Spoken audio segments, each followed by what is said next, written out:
দেখেন আমরা ছোটবেলায় আমাদেরকে বাবা মা খেলনা এনে দিত, আমরা খেলনাটা এমনি নিয়ে দূরে ছড়ে মারতাম। দূরে ছড়ে মারার পরে বাবা ওই খেলনাটা আবার এনে দিত আমার হাতে, আপনার হাতে, মনে করেন ছোটবেলা।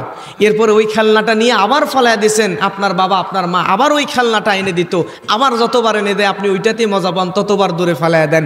আমার বাবা আপনার বাবা, আমার মা আপনার মা বিরক্ত হয়ে আপনাকে আছাড় দিয়েছে? দেয় নাই। যতবার ফালাইছেন মায়া করে মহব্বত করে আপনার খেলনাটা আবার আপনার কাছে এনে দিয়েছেন।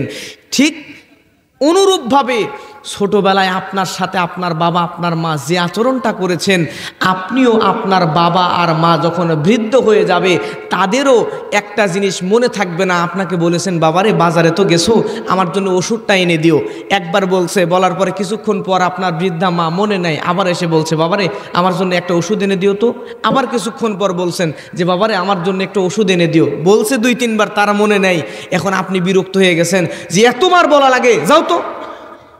এই কথা যদি বলেন আপনার কবিরা গুনাহ হয়ে যাবে।